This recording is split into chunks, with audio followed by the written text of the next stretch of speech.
বলবো যে আজকে খুব আনন্দের সাথে আপনাদেরকে শোনাবো যে আগামী দিনে কি হবে আল্লাহ পাক আলিমুল গায়ব তিনি জানেন। আমি একটা একটা করে আপনাদেরকে যেটা শোনাতে চাই সেটা এই একটা কথা যে আগামী দিন হবে ইসলামের শতাব্দী। একবার সুবহানাল্লাহ হলো না? ইসলাম পৃথিবীতে আসবে, এটা আপনি চান না? চান না? জনগণের চান তো আপনি চান, কিন্তু ইসলাম আসুক এটা ফেরাউন নমরুদ আগে চাইনি, এখন ফেরাউন নমরুদের যারা আওলাদ তারাও চাইছে না তারা। কেন জানেন? আগামী দিনের একটা নতুন পৃথিবী তৈরি হবে, সেই পৃথিবীর শ্রেষ্ঠ জায়গা হবে জেরুজালেম। শুনেছেন না শোনার নাই? আর মক্কা মদিনা হবে না, মক্কা মদিনার কাজ শেষ। এবার হবে নয়া লড়াই। ওই লড়াই আবু জেহেলকে কাজ করে দিয়েছে, আর এই লড়াইয়ে নয়া আবু জেহেল কাজ হবে ইনশাআল্লাহ।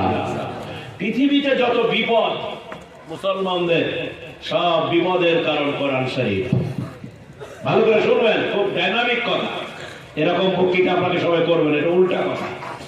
কোরআন তো আল্লাহ পাকের জন্য আমরা চুমা খাই, ঠিক না? ঠিক বলেন, আদর করি, সহাগ করি, কিন্তু পৃথিবীতে মুসলমানদের বিপদ, নবীদের বিপদ, যত অত্যাচার মুসলমানদের উপরে এসেছে শুধু কোরআনের জন্য। কারণ মুসলমানদের উপরে কাউরি রাগ নাই, কারণ মুসলমান তো ঢুর সাপ বুঝলেন, এর কোনো কাজ নাই, ফেল ভাড়া মাল ধরা, রাগ আছে এটার উপরে। নবীজি যেদিন এটা নিয়ে নামলেন সেদিন বললেন এটা আল্লাহর বাণী নয়। ভালো করে বুঝতে পারছেন কথাটা? নবীজির কেউ শত্রু ছিল না, যেদিন কোরআন তার উপরে নাযিল হলো সেদিন সবাই শত্রু হলো। কোরআন একটা অনন্য দলিল। এ কোরআন পড়া হয় কোথায়? মাদ্রাসায়। ভালো করে শুনবেন, তাড়াহুড়া করে বলে দিব, আপনি জানবেন আগামী দিন মুসলমানদের সুদিন বলেন ইনশাআল্লাহ। দুর্দিন পার করে দিয়েছি, দুর্দিনের রাত শেষ। শুনতে রাজি আছেন?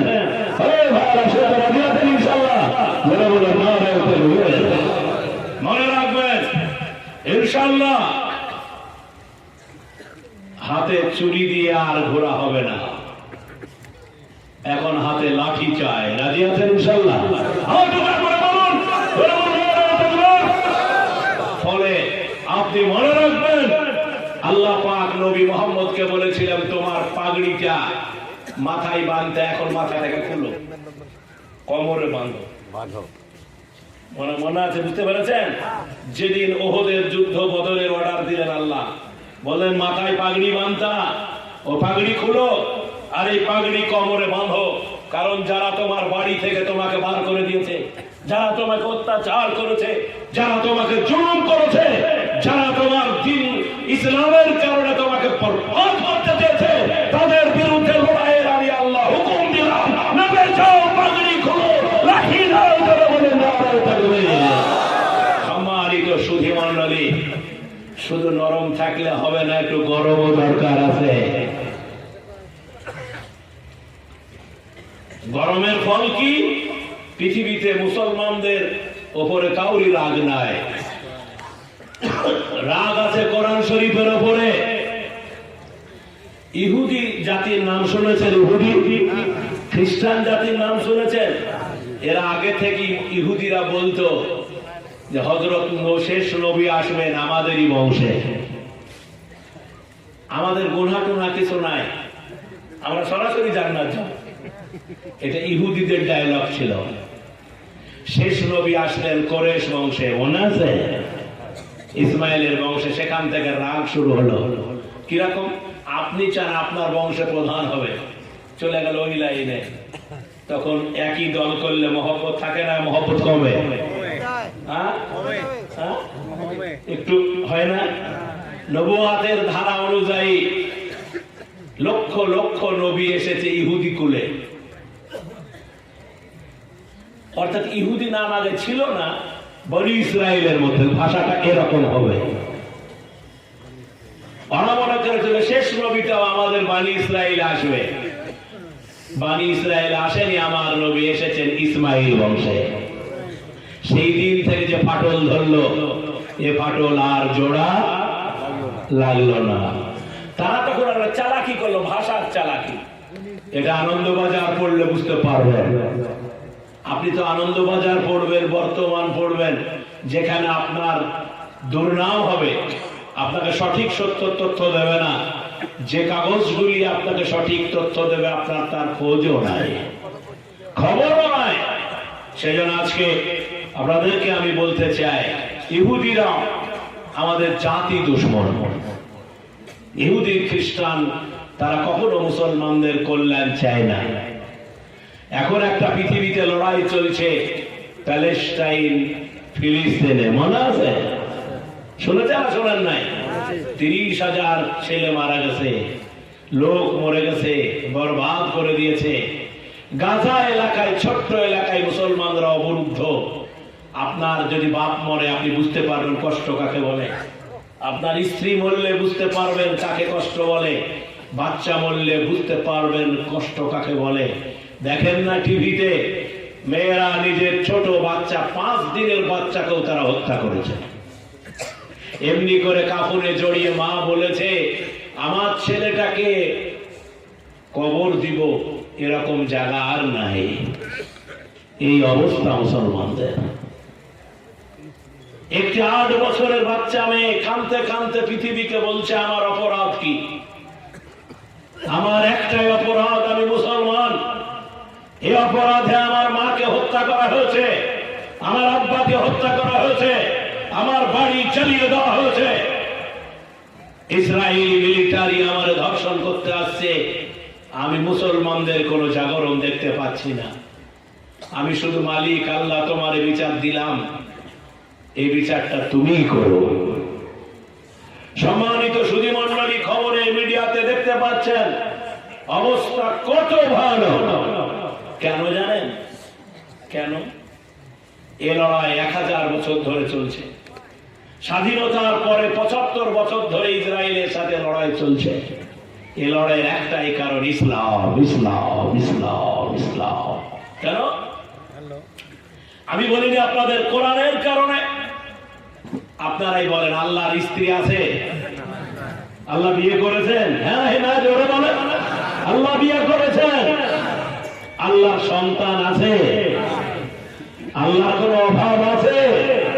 আল্লাহর কেউ সমকক্ষ আছে? ইসরায়েল ইহুদিরা এটা বলে বেড়াতো, খ্রিস্টানরা বলে বেড়াতো। কোরআন শরীফে আল্লাহ পাক নবীকে বললেন, বলে দাও আমার পরিচয়। এতদিন যা লোককে ওরা শোনাচ্ছে, খবর যে মিথ্যা হয় তা বুঝেন তো আপনারা? গুজবে কান দেয় মানুষ, গুজবে কান দিতে হয় না। লোককে ওরা বলে বেড়াচ্ছে, তো তুমি বলে দাও হে নবী, কোরআনে লিখে দিলেন, আল্লাহু আহাদ আল্লাহুস সামাদ। আছে না নাই? তাহলে নবী সাহেবের দোষ না আল্লাহর দোষ? সরিষ্কার চালাকি করবেন না, সত্য কথা। আল্লাহর কি বউ আছে? সন্তান আছে? তো এটা আমি বলতে পাবো না, পাবো না। এটা আমি মুসলমান হিসাবে আমার কোরআনে আছে, আমি বলতে পাবো না, পাবো না। আমি এই মুখোশটা খ্রিস্টানদের খুলে দিল কোরআন শরীফ। সেদিন থেকে বললো, শালা কোরআনকে উৎখাত করো।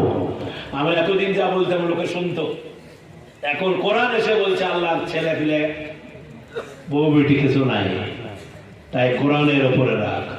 দ্বিতীয় কথা আপনাকে বলি, আপনারা দেখবেন খ্রিস্টানদের মঠে গিয়ে এমনি করে প্যারাক পোতা একটা লোকের ছবি দেখেছেন? দেখেছেন? তো এই লোকটাকে প্যারাক পুঁতে মেরে মেরে ফেলেছে, দুনিয়াকে ওরা শোনালো। আল্লাহ পাক বললেন, না, ঈসা নবী মরেনি, তাকে আমি আসমানে তুলে নিয়েছি, আবার দুনিয়াতে পাঠাবো। 40 দিনে পৃথিবীতে ইসলাম কায়েম করে দিবে। এমন একটা ঘর থাকবে না, এমন একটা বাড়ি থাকবে না যেখানে মুসলমান থাকবে না। সেদিন দেখতে চান? যারা বলে দেখতে চান, বলে ইনশাআল্লাহ, বলে ইনশাআল্লাহ, হাত উঠাবে ইনশাআল্লাহ। সেই দিন সামনে আসছে, যারা বলো নারায়ে তাকবীর। এই জন্য ওরা দেখলো যে, ওরা জানে যে ঈসা নবী আসবে, এবং ঈসা নবী মারা গেলে তার কবর হবে কোথায়? জেরুজালেমে। নবীজির কবরের পাশে একটা কবর আজও ফাঁকা আছে। বুঝতে পেরেছেন আপনারা? আজও ফাঁকা আছে। মুসলমান, তুমি তোমার ইতিহাস জানো না, কিন্তু তোমার ইতিহাস ইহুদি খ্রিস্টানরা ঠিক মতো জানে। তারা জানে যে আগামী আর 100 বছরের মধ্যে পৃথিবীতে আমাদের খেল শেষ হয়ে যাবে। সেজন্য তারা এখন জেরুজালেমকে দখল করতে চাইছে। জেরুজালেমের আল আকসা মসজিদকে তারা মন্দির বানাতে চাইছে, গির্জা বানাতে চাইছে। আমরা কি রাজি আছি? জনগণ, আমরা রাজি আছি? এলাকার মুসলমানদের কোনো অপরাধ নাই, ফিলিস্তিনি মুসলমানদেরকে মেরে কেটে বরবাদ করতে চেয়েছে। আমি শুধু একটা কথা বলবো, সামান্য কিছু মুসলমান আল্লাহু আকবার সব বরবাদ হয়ে যাওয়ার পরে একজন মাওলানা আলেম দরকার। নবী আর আসবে? আসবে না? আসবে না? জোরে বলেন, আসবে? আরো জোরে। নবী আর আসবে? তাহলে নবীওয়ালা কাজ কেউ করবে তো? নবীদের ওয়ারিস হচ্ছে আলেমরা, যারা দ্বীন শিখবে, যারা ইসলাম শিখবে, তারা ইসলামকে বাঁচিয়ে রাখার আঞ্জাম দেবে। সেই জন্য আপনারা একটু ধৈর্য ধরে বোঝার চেষ্টা করবেন। সম্মানিত সুধী বলে একজন মাওলানা, তার নাম আব্দুর রহমান, খুব আধ্যাত্মিক আলেম, বুজুর্গ ব্যক্তিত্ব। তিনি বাড়ি তার ফিলিস্তিন। তিনি একদিন মসজিদে খুতবা দিয়ে বললেন, হে মুসলমানেরা, এই ফিলিস্তিন হচ্ছে নবীদের শহর। এখানে হযরত ইব্রাহিমের কবর আছে, এখানে মুসা নবীর কবর আছে, অগণন নবীদের কবর। আমি তোমাদেরকে একটা কথা বলি, এই জমিন তোমাদেরকে রক্ত দিয়ে রক্ষা করতে হবে তোমাদের ঈমান বাঁচানোর কারণে। তোমরা কি রাজি আছো? তোমরা কি রাজি আছো?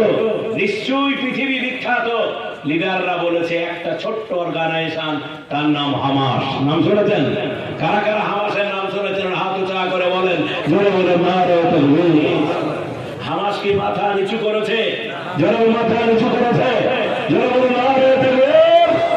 সম্মানিত সুধী মণ্ডলী, গোটা পৃথিবী ওখানে গিয়ে পৌঁছে গেছে। এখন কি বলেছে হামাস জানেন? হামাসের ছেলেরা বলেছে, হয় মরবো না হলে বাঁচবো, আর যদি বাঁচি ইসলাম নিয়ে বাঁচবো। বাইডেন বলেছে, নেতানিয়াহু, যেদিন লড়াই শুরু হয়, নেতানিয়াহু বলেছে একটা বোম ফেলবো, গাজা অবরুদ্ধ শেষ হয়ে যাবে একটা বোমেই। মামুর বেটা কতদিন পার হলো, ওখানকার যিনি ইসলামিক স্কলার লিডার বলেছিলেন, তোরে 1 ঘন্টা সময় দিলাম না রে বাপকা বেটা, শোনা রাখ, আমার রক্তে বইছে হযরত ওমরের রক্ত, আমার রক্তে বইছে খালিদ বিন ওয়ালিদের রক্ত। আমি এখানে ইসলাম কায়েম করেই ছাড়বো ইনশাআল্লাহ। গোটা পৃথিবী অবাক বিস্ময়ে তাকিয়ে আছে। যারা সমর বিশারদ, যারা সমর বিশারদ, যুদ্ধ বিশারদ, তারা অবাক হয়ে বলেছে, এ কোন শক্তি? শক্তিটা কিসে দেখেছে জানেন? মুসলমান তো কিছু বুঝে না, এবার শুধু মমতা। এই গল্প করতে করতে গোটা দিন পার, রাহুলের গল্প করতে করতে আসর পার। ঠিক বলছি না? বলছি না? লাল ঝান্ডা করতে করতে আসর পার। আপনি জানেন একটা মুসলমানের ডিউটি প্রতিদিন তাকে ইসলাম সম্পর্কে চিন্তা ফিকির করা লাগবে।